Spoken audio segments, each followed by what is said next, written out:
Hola, buenas tardes. ¿Cómo están? Hola, buenas tardes. ¿Cómo va Juan? ¿Todo bien? Sí, ¿cómo estás? Orlando. ¿Me escuchan bien? Sí, sí. Hola Paloma, que saluda por chat. Qué poquitos somos. Bueno, vamos a empezar. Hola Keila, que prendió la cámara. Gracias. Jorge también, por prender la cámara. Como siempre les digo, está bueno para mí dentro de las posibilidades que tenemos que los estudiantes se conecten, participen, conversen y también prendan la cámara porque es una forma de participar. Lo digo todas las clases, lo voy a seguir reiterando. Ya sé que en definitiva es una responsabilidad nuestra de los docentes motivarlos a esa participación, así que no es tanto pedirlo, sino realmente motivar a que eso suceda. Vamos a intentarlo. Yo di algunas, o sea, recapitulando, vimos la unidad 11, que es la introducción al poder legislativo, vimos la unidad 12, que también sigue el poder legislativo, y hablamos sobre todo de juicio político. Y la clase pasada habíamos dado algunas nociones de derecho parlamentario, que es la unidad 13, pero como bien ustedes me marcaron en la clase anterior, ese tema lo está dando el profesor Jiménez. Sí, de hecho, estuve revisando las clases recién que están grabadas en YouTube y está disponible la clase de él sobre derecho parlamentario en el canal del Centro de Estudiantes. Así que esa unidad a mí no me toca. A mí me tocan la 14 y la 15, que son dos unidades bastante cortas, sobre todo la 15. Pero vamos a ver hoy la unidad 14, ¿sí? Por ahí la clase de hoy sí se hace un poquito más larga.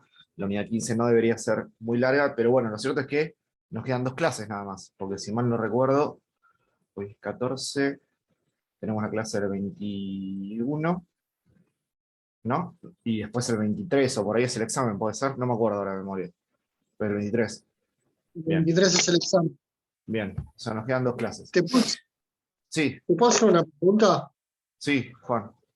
Eh, Ayer el profesor Reinhardt nos dijo que preparemos un tema, Para el examen. ¿sí? Para el Sí, examen. sí. Yo estaba viendo la idea de preparar poder legislativo, Mm.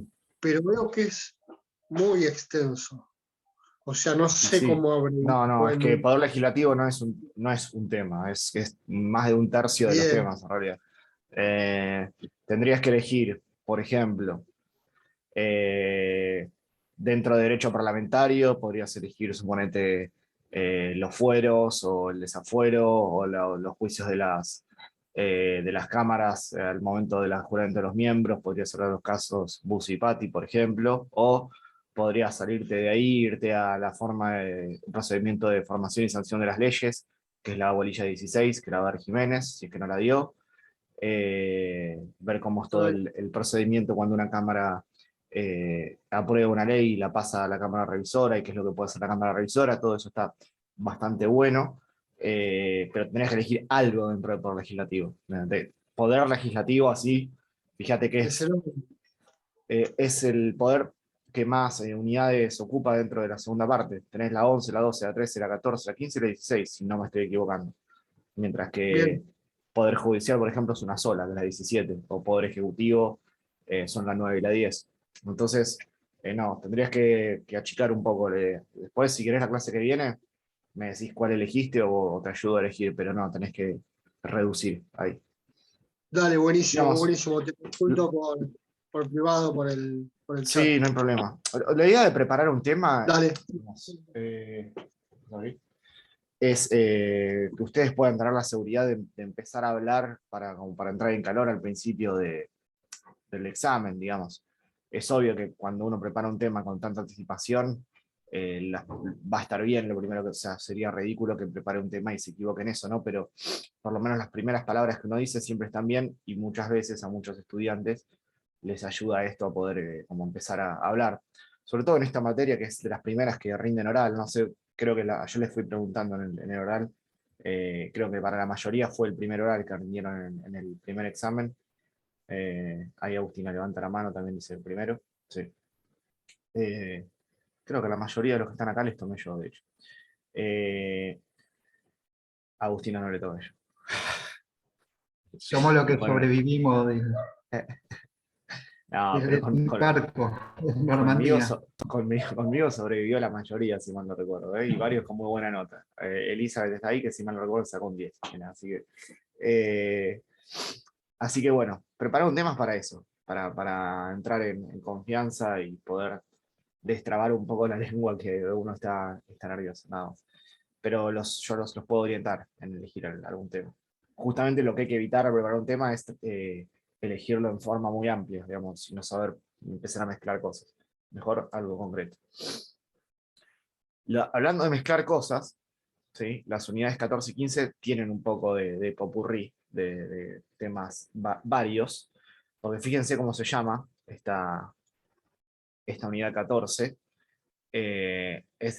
Va explicando los distintos poderes específicos expresos del Congreso de la Nación, entonces empieza a decir cuáles son las facultades jurídicas, cuáles son las facultades económicas, cuáles son las facultades de la seguridad social, etc. Entonces, básicamente es un análisis de los incisos más importantes del artículo 75, ¿sí? Entonces, primera instrucción, para pararnos en esta clase nos vamos a parar en el artículo 75, que por supuesto tiene 32 incisos y es muy extenso, entonces vamos a mencionar los más importantes en lo que son estas facultades jurídicas y algunas no tan jurídicas. Vamos a ver cuáles son las diferencias. Aunque en definitiva todas tienen algo de jurídico porque todas saben de una norma jurídica que es la Constitución Nacional, pero vamos a ver por qué están ordenadas de cierta forma. Entonces, la clase de hoy va a ser un poco un paseo por el artículo 75 y sus incisos, donde yo les voy a mencionar las más importantes y además vamos a hacer alguna explicación. ¿Sí? ¿Estamos bien? Artículo 75 en mano, Constitución en mano. Yo voy a tratar de seguir el programa. Digo, voy a tratar, no sé si lo voy a conseguir, porque son cuestiones que invitan a veces a ir un poco de tema para que se entiendan bien las cosas. Y como siempre yo en mis clases trato de vincularlos también con otros temas de otras bolillas, porque vieron que una de las cuestiones que tiene esta materia que la hace difícil, pero después cuando es que uno lo entiende lo hace más fácil, es que todo está muy ligado, digamos. Al principio eso es un obstáculo, porque es como que uno va entendiendo un poquito de todo, pero mucho de nada, pero en algún momento, no sé si les pasó por ahí en la primera parte, como que las piezas caen todas juntas, las fichas caen todas juntas, y uno dice, no sé, bueno, la rigidez de la Constitución tenía que ver con el poder constituyente, con la forma de reformarla, entonces los poderes constituidos tenían que ver con esto, entonces por eso la supremacía.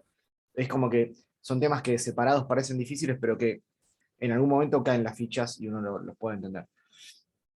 Y con esta segunda parte pasa lo mismo, porque es una parte orgánica donde uno lo que estudia es qué puede hacer y no puede hacer cada uno de los poderes, pero en definitiva esos poderes en este sistema de frenos y contrapesos están coordinados, a veces subordinados, siempre controlados. Entonces, si uno quiere saber lo que puede hacer el Congreso, está bien, puede ir al 75, pero también va a encontrar cosas del Congreso en otros artículos. Por ejemplo, en el 99, cuando se habla de la forma de designación de los jueces, va a haber que interviene el Senado. Entonces, la intervención del Congreso en la designación de magistrados y magistradas está en un artículo distinto al 75. No sé si se entiende la idea. Van apareciendo en distintos artículos. Algunas de las cosas que vamos a decir hoy entonces incumben también al rol del Poder Judicial y el Poder Ejecutivo. El programa habla de las atribuciones jurídicas del Congreso. ¿Sí? Vamos a entender por esto aquellas facultades que tienen la posibilidad de legislar para poder ir diagramando la sociedad. El constituyente intentó que el legislador, el congresista, no se quede quieto, ¿sí? Sino que sea activo, que sea progresista en el mejor sentido de la palabra, que busque mejorar la sociedad, implementando soluciones a los problemas actuales y también pudiendo prever los problemas futuros. En ese sentido, la herramienta más importante de legislación, ahora vamos a ver por qué, la podemos encontrar en el inciso 12 del artículo 75. ¿Alguien me hace el favor y lo lee para todos y todas, el inciso 12 del 75? Ahí veo varias constituciones. El que quiera se saca el silencio. Me van a hacer del lobby. Qué degenerado. Bueno, ahí Juan. ¿Lo leo? Inciso 12, por favor, sí. Bueno, atribuciones del Congreso. Corresponde al Congreso dictar los códigos civil, comercial, penal, de minería y del trabajo y seguridad social, en cuerpos unificados o separados, sin que tales códigos alteren las jurisdicciones locales, correspondiendo su aplicación a los tribunales federales o provinciales, según que las cosas o las personas cayeran bajo sus respectivas jurisdicciones, y especialmente leyes generales para toda la nación sobre naturalización y nacionalidad, con sujeción al principio de nacionalidad natural y por opción en beneficio de la Argentina, así como sobre bancarrotas, sobre falsificación de la moneda corriente y documentos públicos del Estado, y las que requiera el establecimiento de juicios por jurado. Bien. La forma más importante de este inciso, la parte más importante es la primera, ¿sí? Dictar los códigos civil, comercial, penal, etcétera, en cuerpos unificados o separados, sin que alteren las jurisdicciones locales y correspondiendo su aplicación a los tribunales federales o provinciales, según las cosas o las personas cayeran bajo sus respectivas jurisdicciones. Hasta ahí. Por lo menos hasta ahí me interesa que se sepa el artículo, ¿sí? Hasta la mitad. Ahora vamos a ver por qué. Voy a empezar por el final de esta primera parte, ¿sí? Que es, digamos, esto de que su aplicación va a corresponder a los tribunales federales o provinciales, según las cosas o las personas cayeren bajo sus respectivas jurisdicciones. Y acá me voy a adelantar un tema que por ahí no vieron todavía. Ustedes están viendo Poder Judicial, ya empezaron, quiero creer, con Santiago deben estar viendo, ¿no? Poder Judicial. Sí, Sí, sí, lo estamos profe, viendo. sí. ¿Ya hablaron de competencia federal? Sí, Sí. ¿Sí? Sí. Bueno, vieron que uno de los que competencia federal son pocos artículos, pero tienen cierta dificultad, ¿sí? Y el artículo clave en materia de competencia federal es el artículo 116 de la Constitución. ¿Recuerdan? Que dice que corresponde a la Corte y a los juzgados federales conocer en todas las causas regidas por la Constitución y por las leyes de la Nación. ¿Quiere que lo Y lea? tiene... No, está bien. Y tiene un puntito, este artículo 116, que dice con la reserva hecha en el inciso 12 del artículo 75. ¿Se acuerdan cuando lo vieron con Santiago hablaron de esto de la reserva hecha en el inciso 12 del artículo 75? ¿Qué es lo que estamos diciendo ahora? ¿Alguien sabe qué significa esta reserva del 75 inciso 12? Que es básicamente lo que acabamos de leer respecto a que la aplicación de los códigos civiles y penales va a corresponder a los tribunales federales o provinciales según las cosas o las personas. Lo explico. ¿Bien? ¿O alguien entiende perfectamente de qué está hablando esto y me lo quiere contar o explicar? Así partimos de esa base. Están perdidos, ¿no? ¿Mm? Bien. Empiezo al revés, empiezo por el artículo 116. El 116 te dice que cuando se aplica una ley federal, básicamente, una ley dictada por el Congreso de la Nación, a un conflicto, ¿sí? Los jueces que van a tener que resolver ese conflicto son jueces federales. ¿Sí? Hasta acá me siguen, sería una forma de competencia federal en razón de la materia. Por ejemplo, si se aplica la ley 23660 del sistema de superintendencia de servicios de salud, y yo quiero hacer un juicio contra una obra social, ¿sí? Como se aplica esa ley, el juicio va a ser ante un juzgado federal. ¿Se entiende? Si yo quiero aplicar una ley provincial, el juicio será ante un juzgado provincial. Eso es un principio general. ¿Hasta acá me siguen? ¿Sí? Sí, ¿Seguro? Bien, el sí. doctor Santiago ha hecho un cuadro en el pizarrón. Bueno, sí, Materia, lugar y persona. está bien. Acá estamos dentro de la materia, ¿sí? Estamos dentro de la materia. Entonces, una de las razones de competencia federal en razón de la materia es que se aplique una ley federal. Hasta acá me siguen, ¿no? Ahora, yo les hago una pregunta. Supongamos que Juan y yo tenemos un accidente en la calle, ¿sí? Yo lo atropello, le choco el auto, y Juan me inicia un juicio a mí, y se va a aplicar el Código Civil y Comercial, porque yo le tengo que indemnizar a él, ¿no? Ese juicio, ¿Juan lo va a iniciar ante un juzgado federal o ante un juzgado provincial? ante un juzgado provincial. Ante un juzgado provincial, es correcto. De hecho, los juzgados provinciales están plagados de procesos de daños y perjuicios por accidentes de tránsito. Ahora, si yo siguiera a rajatabla la idea de que cuando se aplica una ley federal, cualquiera sea esa ley federal, el juzgado a intervenir va a ser federal, uno me podría decir, hey, estás aplicando el Código Civil. ¿El Código Civil qué es? El código de fondo. Claro, pero ¿quién la Tipo dictó esa nación. norma? La ley nacional. Claro. Congreso. Entonces, los códigos de fondo son la excepción a la idea de que una ley federal hace que el juicio se lleve adelante ante un juzgado federal. ¿Entienden? Esa es la reserva del 75 inciso 12.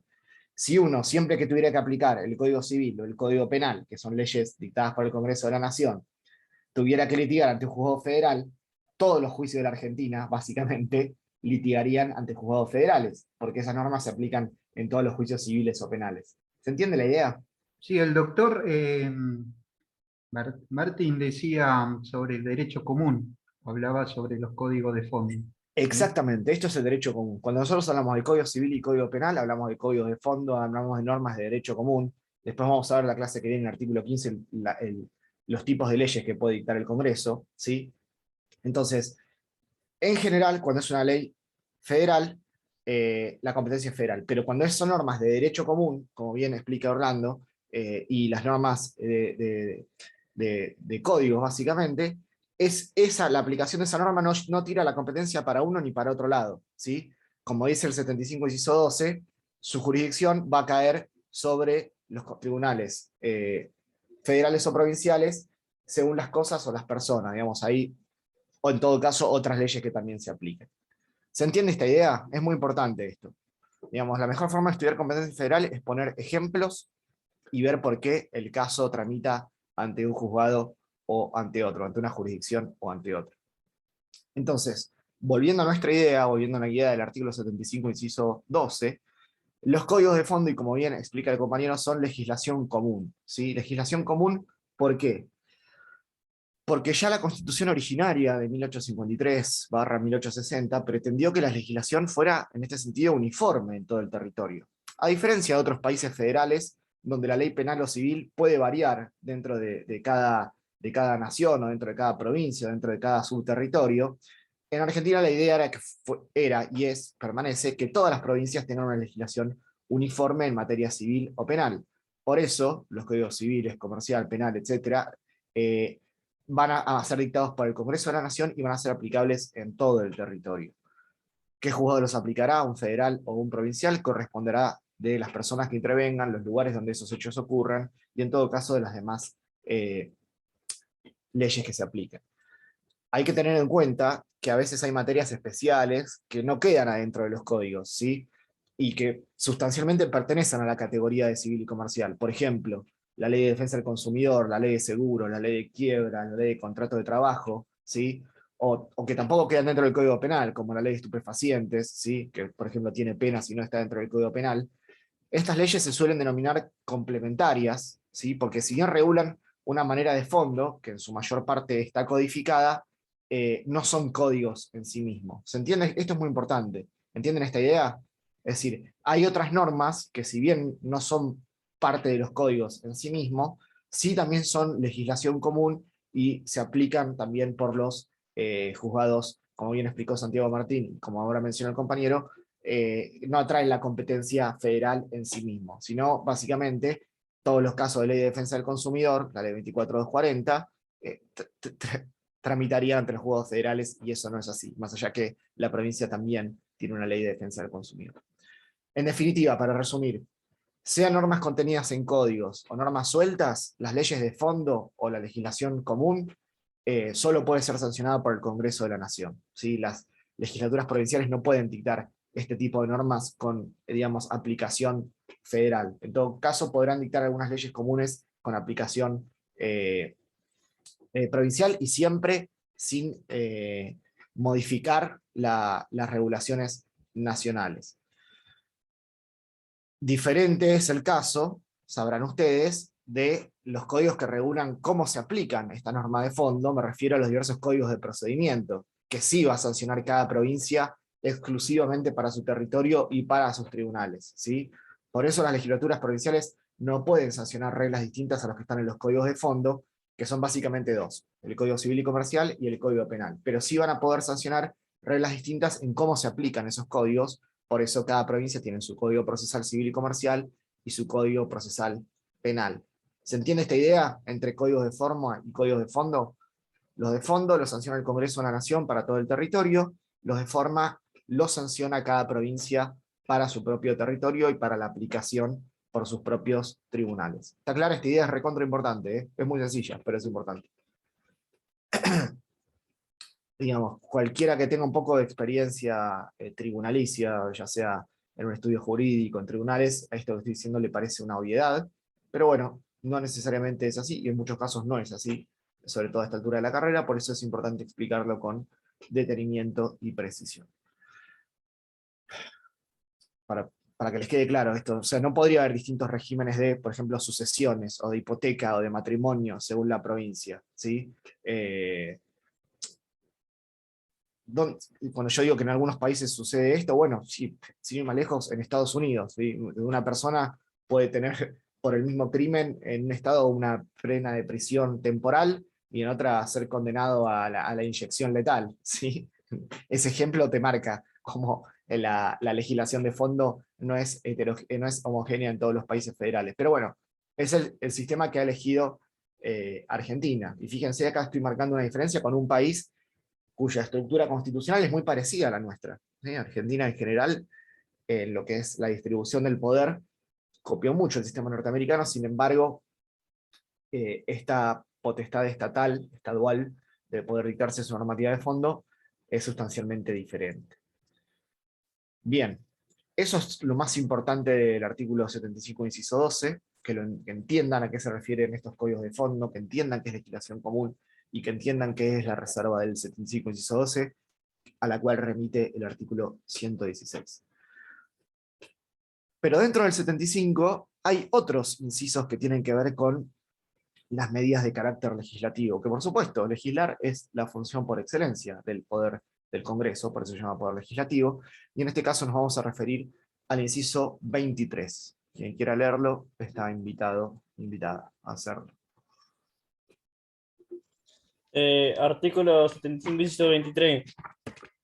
Dice, legislar y promover medidas de acción positiva que garanticen la igualdad real de oportunidades y de trato, y el pleno goce y ejercicio de los derechos reconocidos por esta Constitución y por los tratados internacionales vigentes sobre derechos humanos, en particular respecto de los niños, las mujeres, los ancianos y las personas con discapacidad.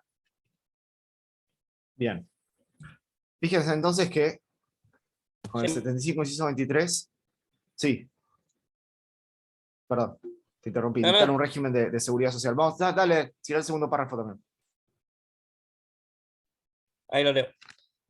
Dictar un régimen de seguridad social especial e integral en protección del niño en situación de desamparo, desde el embarazo hasta la finalización del periodo de enseñanza elemental y de la madre durante el embarazo y el tiempo de lactancia. Bien.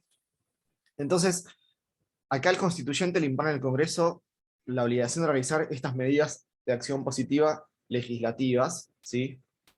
Para asegurar igualdad real de oportunidades y de trato. Cuando se habla de igualdad real de oportunidades aparece este principio que todos deben conocer, que es la igualdad para los iguales, ¿sí? Cuando el Estado tiene que tratar de asegurar la igualdad real, no legisla para todos las mismas medidas, sino lo que hace es tratar de ver en qué posición está cada uno y tratar de emparejar, ¿sí? Intentando dar, en un sistema ideal, eso muchas veces no sucede, un poco más al que tiene menos, un poco menos al que tiene más, para que todos y todas tengamos igualdades reales en muchos aspectos. Por supuesto que eso es un mandato de optimización, una idea, una utopía, a la cual no se llega, ¿sí?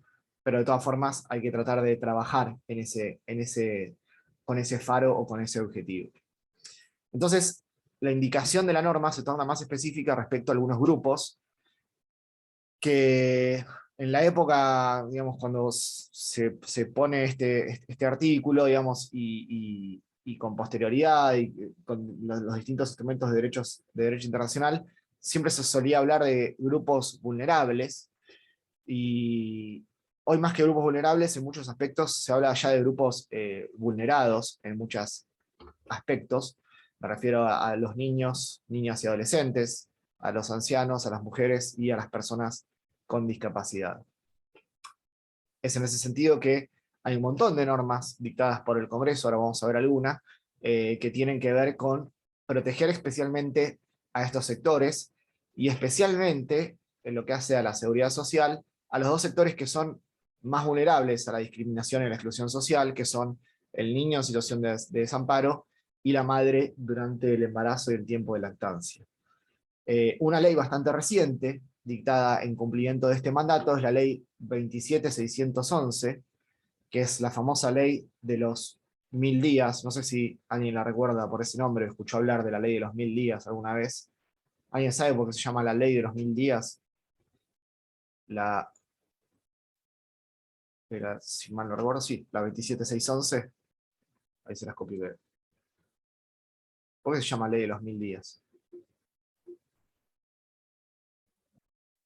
O sea, trata sobre la madre, el embarazo, Sí. y hasta la finalización de la lactancia, creo. No sé si es así. Claro, sí, tiene que ver con eso. Los 1000 días es porque se entiende que es el tiempo aproximado en el que transcurre el embarazo, el nacimiento y los 3 primeros años de vida del niño o niña, ¿sí? Entonces, como es un periodo muy importante porque tiene profundos efectos en la salud integral, ¿sí? Tanto en el presente como a futuro en la persona, se buscó esta ley que tiene como objetivo proteger, fortalecer y acompañar al cuidado integral de la vida y la salud, no solo de las mujeres. Ya la ley con clave de género habla de personas gestantes, ¿sí? Entendiendo que podría una persona gestar sin autopercibirse como mujer, para ser beneficiada o beneficiado por esta ley.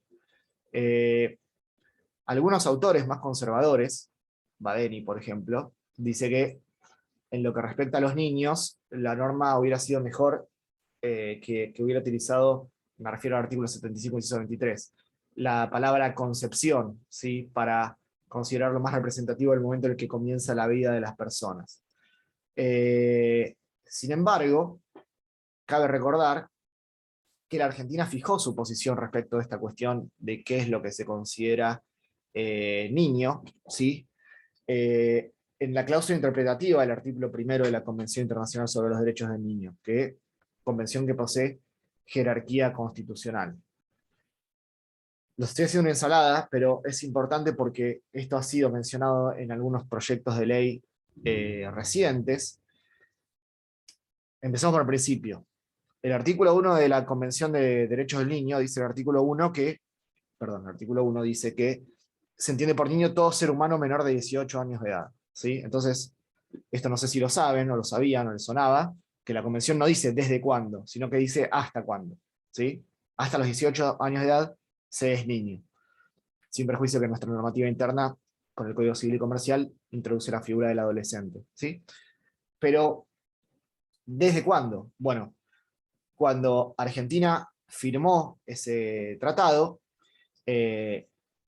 y se adhirió a él a través de una ley, que fue la ley 23849, hizo algunas reservas y también hizo algunas declaraciones interpretativas, ¿sí? Particularmente, con relación a este artículo 1, Argentina en su momento declaró que debía interpretarse que se entiende por niño todo ser humano desde el momento de su concepción y hasta los 18 años de edad, ¿sí? Entonces, este tema de la concepción fue traído a colación en otras discusiones sobre otros temas. ¿Alguien sabe de qué estoy hablando? ¿O se imagina de qué estoy hablando? ¿Qué debates específicos sobre otros derechos involucran fuertemente esta cláusula interpretativa y fue argumento para decidirse de un lado o del otro en la postura a tomar respecto a alguna ley que se dictó hace relativamente poco? ¿Alguien sabe de qué estoy hablando? Sobre El la aborto. interrupción El aborto. voluntaria del embarazo. Bien, bien. Agustina y Daniel Orlando dijeron lo mismo con distintas palabras, ¿no? Agustina dijo la ley del aborto y Orlando fue más técnico, dijo la No, interrupción yo arranqué voluntaria. a decirlo y como estábamos hablando los tres, me paré. Bien.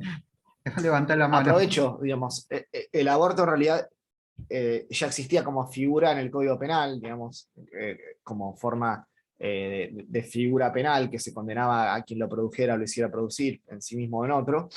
La interrupción voluntaria del embarazo es una figura distinta, pero justamente cuando esa ley se discutía, quienes estaban en contra de la ley planteaban que las personas desde su concepción estaban protegidas por este artículo 75, inciso 23, porque el artículo 75, inciso 23 habla de niños, y la Argentina, cuando firmó el tratado, hizo una declaración interpretativa en ese sentido de que los niños son tales desde la concepción. Esto no es así, ¿sí? Este argumento tiene dos fallas principales, ¿sí? El primero es que eso no es una reserva que hizo Argentina. Argentina hizo una reserva sobre otros artículos, sino que es una declaración interpretativa. ¿Cuál es la diferencia? Es técnica, pero básicamente esta declaración interpretativa se hizo a través de una ley, ¿sí? Esa ley no tiene jerarquía constitucional, sino que tiene jerarquía legal. Es algo que dijo el Congreso y que mañana se podría interpretar de otra forma. Entonces, no tiene valor constitucional o rango constitucional esa idea. La segunda es que este artículo 75, inciso 23, habla de la protección en clave de seguridad social, ¿sí? No en clave de interrupción voluntaria del embarazo sí y interrupción voluntaria del embarazo no. Por supuesto, a quien me quisiera discutir esta idea me podría decir un elemento esencial para poder tener seguridad social es tener vida, ¿no? Entonces, la interrupción voluntaria del embarazo chocaría con este valor.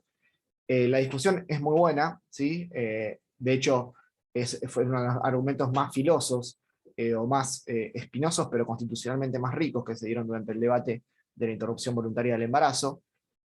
Pero básicamente, y eso podría meritar una clase más, o dos o tres clases más sobre este tema, que seguramente lo van a ver mejor en derechos humanos, lo que sí quiero decirles es que esa declaración interpretativa del 75 inciso del artículo 1 de la Convención de los Derechos del Niño tiene jerarquía legal. El Congreso en ese momento dijo que se entiende desde la concepción, ¿sí? Eso podría modificarse y eso tampoco implica el valor absoluto de la vida, ¿sí? De hecho, cuando esto se dijo, el aborto no punible en el Código Penal ya estaba previsto. Entonces, si la vida tuviera valor absoluto, el Congreso tendría que haber modificado el Código Penal. ¿Se entiende la idea? Es decir, si la vida es un valor absoluto, vos no podés establecer la vida desde la concepción, vos no podés establecer figuras que, digamos, no penen la interrupción del embarazo ya no voluntaria, sino en los supuestos de, me refiero a riesgo de la madre o casos de violación previstos en el Código Penal, tal como estaba redactado antes de la ley de interrupción voluntaria del embarazo. Me fui un poco de tema, bastante de tema, pero es importante esto, y tiene que ver con el 75, inciso 23. ¿Alguien me quiere hacer una pregunta hasta acá? Sí, con respecto al tema del Código Civil también, que se inicia la vida de la concepción, ¿ah? Exacto. Hasta, bueno, pero Exacto. la persona Pero tiene que nacer viva. ¿eh? primero O sea, eso, ahí digamos que cambia, modifica es un poco. sistema como de retroactividad, que digamos, vos vas teniendo unos derechos en expectativa y al nacer esos derechos se concretan. Si la persona no Profe. nace viva, esos derechos se tienen como nunca existidos. Sí, Matías, creo que intervino. Sí. Como bien dijo Daniel, claro, a partir de la existencia comienza a partir de la concepción y si la persona nace con vida, esos derechos quedan irrevocablemente adquiridos. Exactamente. Pero además, Dijo sí, tenía una duda sobre las atribuciones del Congreso. También le es atribuible la necesidad de reforma, sí, como bien pero dice eso ya, el artículo 30. claro, eso lo dejamos ya en la primera parte. El Congreso es el órgano encargado de declarar la necesidad de reforma con una mayoría especial. 2/3 partes, claro. Exactamente. Pero De sí todas, lo puedo decir el jueves. El jueves que ¿Cómo? viene, digo, si me preguntan una atribución, le puedo decir a esa. Sí, digamos, en realidad en esta parte es una atribución. Lo que pasa que estamos ya medio de la... No, no te vamos a dejar robar con la primera parte, ya la probaste, listo. Ahora pasamos al 75, aprendete las nuevas. Dale, dale.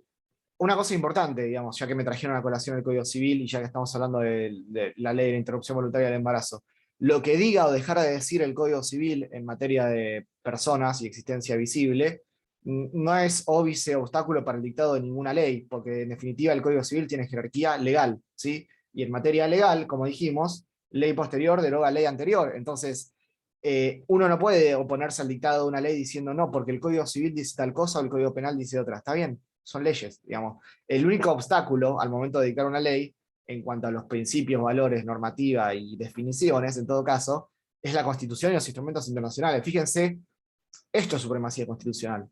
¿Se acuerdan cuando en primera parte que hablamos de supremacía, supremacía, supremacía? Bueno, entender la supremacía es justamente entender esto, que la existencia de un concepto en un código civil, por más que sea el código más aplicado, el código que más conocemos, el código más común, el código más importante en nuestra vida diaria, en realidad no es obstáculo para el dictado de una ley que diga una cosa distinta, ¿sí? Porque básicamente una ley que dijo una cosa distinta fue el Código Civil y Comercial, que derogó, por ejemplo, el Código Civil de Vélez. Entonces, en clave de leyes, ley posterior deroga ley anterior. Distinto es cuando nos metemos con un precepto constitucional. Por supuesto que la discusión era más difícil acá, cuando hablábamos de la Convención de los Derechos del Niño, pues yo les estoy dando una explicación súper técnica de que por qué esa interpretación tenía jerarquía legal. Sin embargo, es cierto que está definiendo un concepto de jerarquía supralegal o constitucional. Bien, seguimos. Todo esto que dije recién respecto a la intervención voluntaria del embarazo, interrupción voluntaria, no lo digo yo, lo dijo la Corte Suprema en el caso FAL, ¿sí? Que es un caso muy importante, dictado ya hace 10 años. Se lo dejo acá. Es una sigla, que son las iniciales de la persona. ¿Sí? Es un fallo clave en la interpretación jurisprudencial en materia de interrupción voluntaria del embarazo, y muchas de las ideas que señaló la Corte en ese fallo, luego fueron tomados al momento de legislar la interrupción voluntaria. Cambiamos fuertemente de tema y vamos a otro inciso que es interesante del artículo 75, que es el 75, inciso 20, que tiene varias cositas. ¿Alguien lo quiere leer? Lo escucho.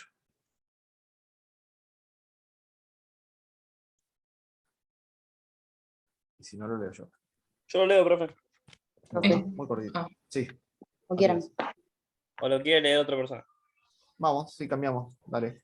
Sí, si no. Así no monopoliza. ¿Quién había Si hablado? querés, Ahí, Paloma. Dale, dale. Paloma. Sí, sí. Establecer tribunales inferiores a la Corte Suprema de Justicia, crear y suprimir empleos, fijar a sus atribuciones, dar pensiones, decretar honores y conceder amnistías generales. Bien. Yo pensaba explicar nada más la última parte, esto de las amnistías generales, a las cuales nos vamos a dedicar ahora unos minutos. Sin embargo, la primera parte también es importante, ¿sí? Recuerden, esto lo van a ver cuando vean Poder Judicial con Santiago. Solo el Congreso de la Nación crea los juzgados federales, ¿sí? Estos tribunales inferiores a la Corte Suprema, que luego, a partir del artículo 108, todo el tiempo la Constitución menciona a la Corte Suprema y los tribunales inferiores, la Corte Suprema y los tribunales inferiores. Bueno, esos tribunales inferiores son juzgados y cámaras federales que las crea exclusivamente en el territorio de las provincias el Congreso de la Nación, ¿sí? Las provincias no pueden crear juzgados federales ni cámaras federales. Lo que las provincias van a crear, ¿qué tipo de juzgados van a ser? Juzgado provincial, ¿eh? Exactamente. Provincial. ¿Sí? Bien, entonces, el Congreso crea a lo largo del territorio de las provincias estos juzgados federales que van a intervenir en los casos que les explicó Santiago, vinculados con el artículo 116 de la Constitución. Y se van a regir por los códigos de forma que hace rato nombró. Esos juzgados se van a regir en materia por los códigos de procedimiento de la Nación, ¿sí? En general. El Código Procesal Civil y Comercial de la Nación y el Código Procesal Penal de la Nación, ¿sí? Más allá de, por supuesto, aplicar la legislación común que, como ya dijimos, aplican todos los juzgados, y la normativa específicamente federal que aplican los juzgados federales, ¿sí? Ponemos un ejemplo para que todo quede más claro. Vamos a un juzgado federal. Iniciamos un amparo de salud contra una obra social o una prepaga. Ahí ya estamos aplicando una ley federal, ¿sí? La ley 23660 o la ley de prepagas, que ahora no me acuerdo el número. Además, vamos a demandar a una persona, si es una obra social, puede tener alguna participación estatal, etcétera, pero se va a aplicar un código de procedimientos nacional, ¿sí? Además se va a aplicar una ley de amparo nacional, la 16986, y no la de provincia, ¿sí? Y esto lo va a resolver un juez federal, ¿sí? Ahora, si yo inicio un amparo contra IOMA, por ejemplo, que está fuera del servicio de Superintendencia de Salud de la Nación, tendré que ir a un juzgado. Esto igual tiene alguna discusión, de hecho la Corte está bastante discutido, pero en general podríamos decir, para que funcione el ejemplo, que tendré que ir a un juzgado provincial, aplicar la ley de amparo provincial, ¿sí? Supletoriamente el Código de Procedimientos provincial, ¿sí? Más allá de la legislación común que podría aplicar en cada caso. ¿Se entienden estos dos ejemplos? ¿Sí? Por ahí ponemos, es más fácil si lo ponemos en un ejemplo del amparo contra A y contra B, y cómo eso tiene trámites distintos. Puse además el caso del amparo porque es probable que cuando empiecen la profesión o la labor profesional, incluso antes de estar recibido, cosa que les recomiendo fuertemente que hagan, por otro lado, una charla que habrá que tener en otro momento, es común tener contacto con amparos porque es un tipo de proceso bastante popularizado, no sé cómo decir, bastante multiplicado, ¿sí? Hay muchísimos amparos, tanto en juzgados federales como provinciales, lo cual es problemático porque se supone que el amparo está previsto para situaciones excepcionales, y en definitiva, a veces en Argentina el incumplimiento a las normas, más que una excepción, es una regla, lo que hace que los amparos se multipliquen por miles en todo tipo de juzgados, con las consecuencias negativas que eso trae, y que, si les interesa, podemos charlar también en otro momento. Entonces, eso respecto a lo de los tribunales federales. Pero lo que quería mencionar, destacar, charlar un poquito, es esto de las amnistías generales, ¿sí? La amnistía es un acto político, un acto de gobierno, un acto de soberanía, ¿sí? Esto excede la potestad ordinaria de legislación en materia penal. Básicamente consiste en olvidar un hecho delictivo, la sociedad olvida, el sistema penal olvida ese hecho delictivo para poder restablecer la calma social de alguna forma, ¿sí? Quiroga la Vía dice que la amnistía es una atribución discrecional del Congreso, es decir, que solo al Congreso le corresponde decidir cuándo aplicarla y cuándo no, para olvidar en forma general, la palabra general es importante, no es individual, es general, determinados hechos delictivos, ¿sí? Ya sean políticos o comunes, en búsqueda del interés común, la tranquilidad y el bienestar público.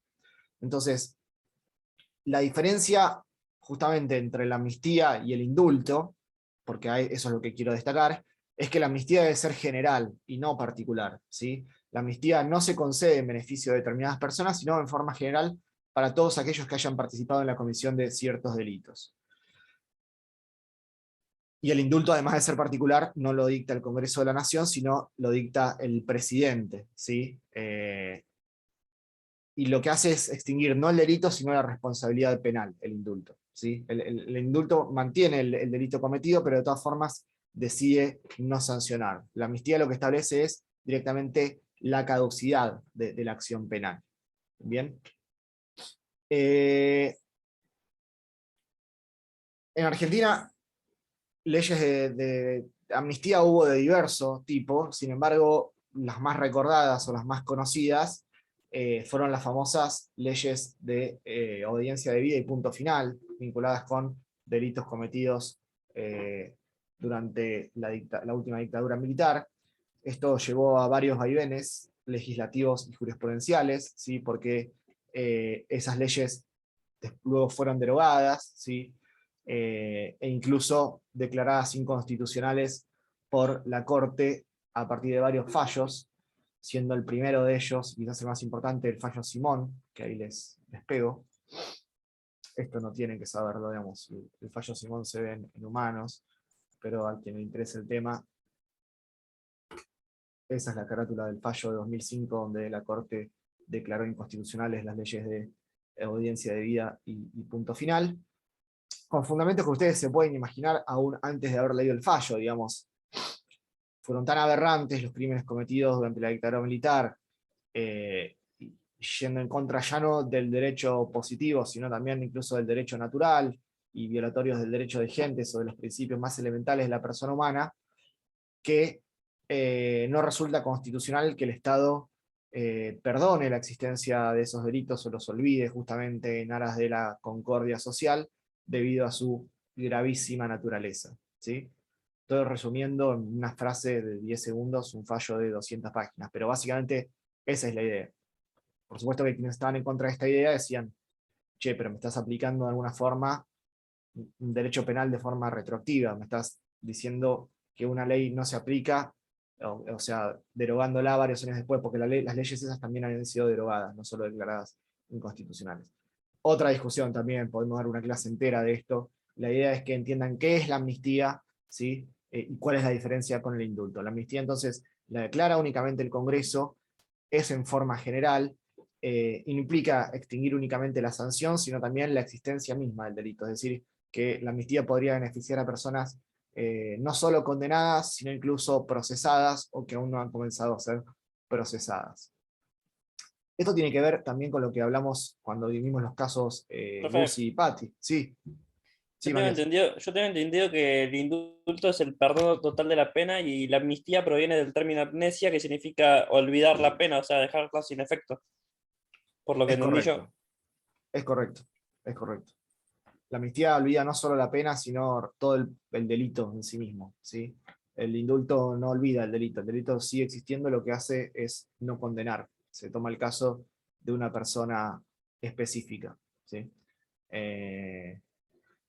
Nada, también es un tema de derecho penal y de derechos humanos. No vamos a profundizar más sobre esto porque el 75 es muy extenso y no nos queda mucho tiempo tampoco y quiero hablar algunas cositas más. ¿Qué más? El Congreso también tiene atribuciones económicas, dice el programa, ¿sí? Bueno, esto tiene que ver con la materia monetaria y bancaria. Fíjense, por ejemplo, el inciso, si mal no recuerdo, el 6, que dice establecer y reglamentar un banco federal con facultades de emitir monedas, así como otros bancos nacionales, ¿sí? Es atribución del Congreso. De todas formas, esto lo explica bien Jiménez en el libro, dice, más allá de que, por ejemplo, el inciso 19 del artículo 75 habla de proveer al progreso económico y mantener la estabilidad de la moneda, etc. Esto es más en realidad, o la política reciente argentina ha sido más una atribución del Poder Ejecutivo a partir del Ministerio de Economía y del Banco Central. Entonces, a esto no le vamos a dar hoy demasiada importancia. El Congreso también tiene facultades muy importantes en materia de política internacional, ¿sí? Y mucho de esto ya lo estudiaron, que tiene que ver con el artículo 75 y inciso 22, que ya sabemos prácticamente de memoria y que no vamos a reiterar hoy, que tiene que ver con la posibilidad de aprobar tratados con las demás naciones, que van a tener jerarquía superior a las leyes, y además poder jerarquizar estos instrumentos, o en todo caso, denunciarlos con la aprobación de la mayoría absoluta de la totalidad de los miembros de cada Cámara. Tampoco nos vamos a referir expresamente a esto, porque ya lo hemos visto en la primera parte, en las unidades 3, 5 y 6, así que 3 y 5 más que nada, no lo vamos a reiterar ahora. El Congreso tiene también atribuciones de seguridad nacional, me refiero concretamente al 75 inciso 31, que lo mencionamos la clase pasada, no, la clase pasada no, la que fue la última que tuvimos presencial, que habla de la intervención federal, ¿se acuerdan? Este es un artículo de la reforma, el 75 inciso 31, y lo tenemos que leer concordado con el 99 inciso 20, ¿sí? Del Poder Ejecutivo, que lo que hizo fue zanjar la discusión respecto a cuál es la autoridad que correspondía declarar la intervención federal. ¿Se acuerdan? Porque antes de la reforma, si bien se entendía jurisprudencialmente que era el Congreso quien declaraba la intervención federal, no había una norma expresa en la Constitución que así lo estableciera, y de hecho el artículo 6 de intervención federal, que estudiaron para la primera parte, habla de que la intervención la decreta el gobierno federal. Entonces, como puede entenderse gobierno, tanto el Poder Legislativo como el Poder Ejecutivo, e incluso algunos también podrían agregar al Poder Judicial, que en algunos aspectos también es instrumento de gobierno, más allá que es contramayoritario, la reforma del 94 viene a zanjar esta idea. Para terminar la clase de hoy, vamos a hablar de los mandatos, y así lo dice el programa, los mandatos en políticas culturales, migratoria y demográfica, ¿sí? Y vamos a tomar un tema específicamente que me interesó de estos. Fíjense que acá, en materia del artículo 75, tenemos para hablar toda la materia, no nos alcanzaría, así que se va a lo más importante, que es el inciso 17, ¿sí? Si alguien me puede dar una mano leyendo el 75, inciso 17, agradezco nuevamente, ya sea Paloma, Matías, el que quiera. Yo, profe, yo lo leo. Bueno, ¿Lo gracias. leo? Ah. Dale, que lo lea ella, Matías. lo lea ella. Dale, Paloma, gracias. Bueno, ok, lo leo yo. Eh, atribución del Congreso. Reconocer Sí. la preexistencia étnica y cultural de los pueblos indígenas argentinos. Garantizar el respeto a su identidad y el derecho a una educación bilingüe e intercultural. Reconocer la personalidad jurídica de sus comunidades y la posesión y propiedad comunitarias de las tierras que tradicionalmente ocupan. Y regular la entrega de otras aptas y suficientes para el desarrollo humano. Ninguna de ellas será imaginable, transmisible ni susceptible de gravámenes o embargos. Además, asegura su participación en la gestión referida a sus recursos naturales y a los demás intereses que los afecten. Las provincias pueden ejercer concurrentemente estas atribuciones. Bien. Esta es una norma de la reforma del 94 y es interesante porque tiene que ver no solo con el reconocimiento de la preexistencia étnica y cultural, como utilizando los términos de la Constitución, sino también porque implica un cambio de paradigma en algunos aspectos vinculados con la propiedad, ¿sí? ¿A qué me refiero con esto? La Constitución histórica contemplaba una sola norma que hacía alusión al trato con los indígenas, que era en su momento el 67, inciso 15, que decía que había que tener un trato pacífico en la frontera y convertir a los indios al catolicismo, ¿sí? Esa era la única referencia constitucional a los pueblos indígenas. Es importante la utilización de los términos. Acá se dice indígena, no se dice aborigen, ¿sí? El término aborigen hay que dejar de utilizarlo porque aborigen básicamente significa que no tiene origen, y es todo lo contrario a lo que debería entenderse por ello. Entonces es la palabra indígena la correcta. Quiero decir, hasta 1994 la Constitución elaboraba un sistema de protección muy fuerte a la propiedad privada, ¿sí? Con el artículo 17, protegiéndola de la confiscación, garantizando la propiedad privada sobre la base de la exclusión, ¿sí? Un acceso limitado a bienes comunes. Sin embargo, los pueblos indígenas tienen una relación muy especial con la tierra, que excede lo normativo y que es espiritual y religioso, por supuesto. Es decir, en esa relación con la madre tierra, con los recursos naturales, permite que estos pueblos o comunidades, ¿sí? Porque se centran en el grupo, no en el individuo, vayan logrando su identidad. Entonces, esta relación entre la persona y la tierra se alejaba claramente de la concepción privatista o liberal que tenemos y que fue plasmada no solo en la Constitución originaria, sino en el Código de Vélez, respecto a cuál es la relación de poder o de señorío de la persona sobre la cosa, ¿sí? Como una relación estrictamente patrimonial. Entonces, en este inciso 17, esta fórmula de la posesión y la propiedad comunitaria de las tierras que tradicionalmente ocupan, lo que ha tejido es una interpretación sólida sobre este contenido que les estoy comentando, que incluso ha sido receptado por órganos internacionales, por ejemplo, el convenio 169 de la OIT, y en varias sentencias de la Corte Interamericana de Derechos Humanos, ¿sí? En un fallo contra Nicaragua, en 2001, etc. Se ha destacado la relevancia de este derecho de los pueblos originarios por esta relación especial que tienen con su tierra y sobre la base de la espiritualidad y esta conexión como una condición para su supervivencia como pueblos, ¿sí?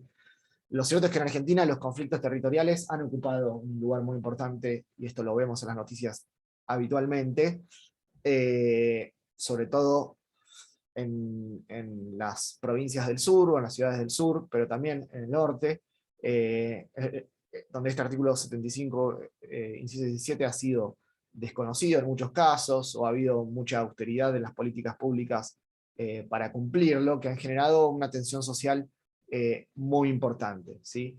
Esta discusión es más compleja también teniendo en cuenta que muchas veces hay recursos naturales involucrados en estos territorios, donde estos reclamos territoriales difícilmente son divisibles la minería, el petróleo, los bosques, las aguas. Entonces, es un ámbito muy importante de discusión. Lo que quiero decir para concluir esta idea es que esta incorporación del 75 inciso 17 de la propiedad comunitaria de la tierra marca un cambio profundo en el concepto del derecho de propiedad en el sentido liberal, ¿sí? Es decir, esto es mío, lo poseo porque soy el titular registral o porque tengo derecho sobre la cosa, porque está inscrita en el registro a mi nombre y tengo además el título, el modo y la tradición. Esta idea del 75 inciso 17 pone un poco en jaque esta concepción clásica de derechos reales que van a haber en algunos años, y rompe esta mera relación del poder entre el sujeto y la cosa, porque parte del sistema de grupos y de relación comunitaria o propiedad comunitaria de la tierra. Varios años después de la reforma del 94, en el 2015, y con la sanción del Código Civil y Comercial, hay un artículo que se refiere a esta propiedad comunitaria, que es el artículo 18, y que dice que las comunidades indígenas reconocidas tienen derecho a la posesión y propiedad comunitaria de las tierras que tradicionalmente ocupan, y de aquellas otras aptas y suficientes para el desarrollo humano, según lo establezca la ley, de conformidad con lo dispuesto en el artículo 75, inciso 17. Se los voy a copiar acá.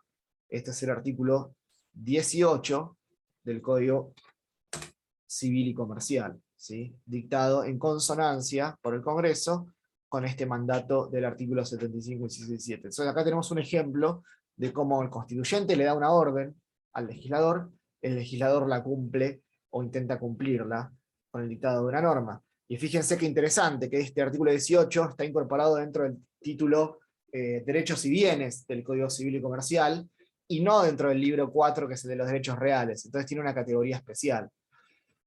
Es cierto que como toda norma es criticable, digamos, acá tiene algunas dificultades el artículo, saber cuál es el alcance que tiene el vocablo reconocidas, ¿sí? Porque esto implicaría la obligatoriedad de registrarse a los efectos de obtener este reconocimiento, que no es una obligación de las comunidades indígenas, porque la misma Constitución les reconoce personalidad jurídica. Entonces ahí sería discutible cuál es la necesidad de registrarse o no para poder gozar de estas prerrogativas. ¿Bien? El artículo 75, por supuesto, tiene muchísimos incisos más, todos hay que leerlos. Estos me parecen a mí los más importantes en relación a la actividad legislativa propiamente del Congreso, ¿sí? La clase que viene, en mi última clase, vamos a estudiar la unidad número 15, que establece los tipos de clases que puede dictar el Poder Legislativo, y vamos a hacer un repaso en general de las unidades 11, 12, 14 y 15. ¿Sí? Las unidades 13 y 16 están a cargo del titular y tienen las clases grabadas, estuve chequeando en YouTube para verlas. ¿Sí? Si para la clase que viene no tienen claro el procedimiento, para mi próxima clase no tienen claro el procedimiento de formación y sanción de las leyes, lo vemos conmigo, porque es un tema que es de la unidad 16, pero que es muy importante. ¿Sí? Cualquier pregunta sobre estas unidades, o sobre la unidad 17, que no la doy yo, pero generalmente la suelo dar yo, y es una unidad que me gusta mucho, que es la de Poder Judicial. Están abiertas las consultas, ¿sí? Me pueden escribir por el campus, que yo siempre contesto, y nos vemos la semana que viene por este mismo canal, ¿les parece? Profe, Sí, Matías. para terminar, los temas más importantes que a que hay que prestarle atención. No, acá todo, no. Acá no rige el consejo que les di en la primera parte de Poder Constituyente, Federalismo y Supremacía, no, acá no rige, porque son... Porque yo me había basado en su consejo y por eso aprobé. Quería, parece que Bueno, mi consejo es que acá son todas las partes importantes, así que basate en ese consejo y todo por igual. Acá, mi consejo es uno que ya les di hace mucho tiempo: mucha lectura de Constitución, ¿sí? Está bien, lean el libro, lean el manual, lean el resumen, lean el apunte, vean las clases, pero lean la Constitución, ¿sí? No porque haya que saber de memoria, porque ustedes saben, yo nunca les pregunté un artículo de memoria, pero sí porque es muy normativa esta parte, ¿sí? Para saber qué puede hacer cada uno de los poderes y qué no puede hacer. Digamos, es muy lindo leer el libro o ver esta clase y escuchar la explicación, no creo que sea tan lindo, pero por lo menos sirve. Pero está en la Constitución, ¿sí? Está en la Constitución. Entonces, no vamos a salir de lo que está en la Constitución. Que hay la pregunta si os voy a tomar yo, sí, entre otros, les voy a tomar yo, también Fabián y también Santiago. Nos vemos la semana que viene para la última clase. Estudien, vayan estudiando mucho, vayan leyendo mucho. Y la clase que viene le damos un toque final a todo esto. Nos vemos la próxima. Gracias, profe. Buen fin. Gracias. Chao, chao. Hasta luego. Gracias. Nos vemos, chao, chao. Hasta luego.